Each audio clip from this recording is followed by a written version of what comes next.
негізі ажырата мақсаты өткен сіз үшеуіңіз ана есіктен ары қарай шығып кетіңіздер де есік жауып сыртта тұратын есік жаба салып демалмай тұрды. Мен қазір сіздерге бір нақыл сөздер мақалдар мына сөздерді бір-бірінен алып аласыздар қолдарыңызға.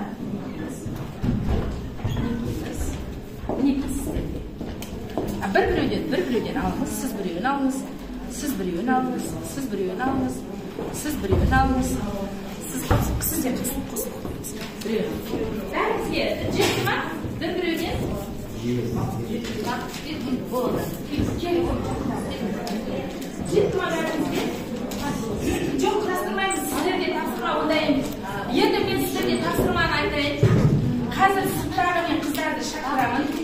Сол кезде мынау сіздерде қызықтан шыққан қыз сіздерге келеді. Сол кезде сіздер қолдарыңыздағы сөздерді бәріңіз өзіңіздің сөзіңізді айтасыздар. Мысалы, қандай сөз бар? Артында. А сіз артында мына ұлы деп сізде қандай сөз тұр? Өзі қалғаны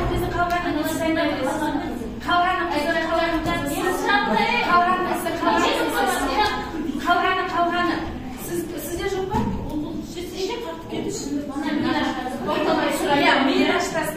Сіздер өздеріңіз сөздеріңізді айта берсеңіздер, бұл сіздерге айтқандар табу керек.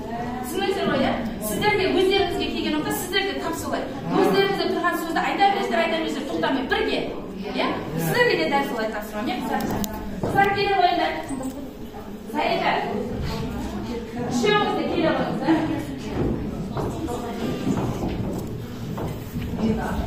Кәсерге келе қойыңыздар. Қызылдан сөз ашып, иә? Енді қалай істейміз? Қазір мына кісілер бір нәрсе айтып, сол кісілердің не айтып жатқанын сіз бізге құрастыру керексіз. Бәріміз бірге 1, 2, 3.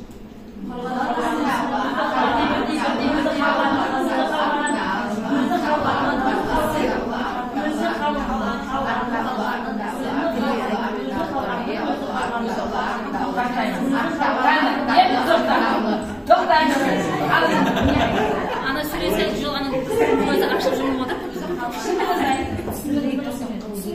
Білгім келгені осы. Сарыға көшікті жатырмын. Ал енді сіздерде әркім өзіндегі сөзді айта береді, 1, 2, 3.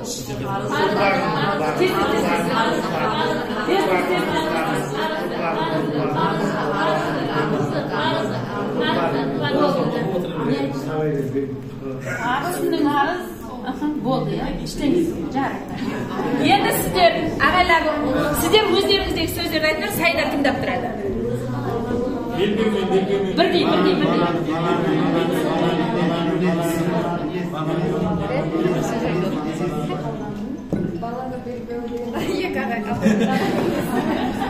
Баланы белбеумен емес. Мен негізі сіздердің барлықтарыңызға бір аталы сөздер бердім, иә? Сіздерде қандай сөз шықты? Бірінші топта артындағы қалғанын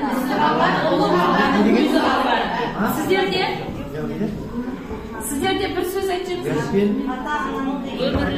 Ата-ананың қарызы, ұрпағының өмірлік парызы. Сіздерде баланы белбеумен емес, ұятпен жазала. Иә? Міне, үшеуінің бұл жерде менде жазала. Болмаса бұл жерден мысалы қандай қорытынды шығарып үшеуіңізге жақындатып. Осы менің істеп тұрған іс-әрекетімнен жасап тұрған жаттығуымнан қандай қорытынды шығарып? Түсіне алу керек. Кімнің зәңгілігі болсын, құрастыру.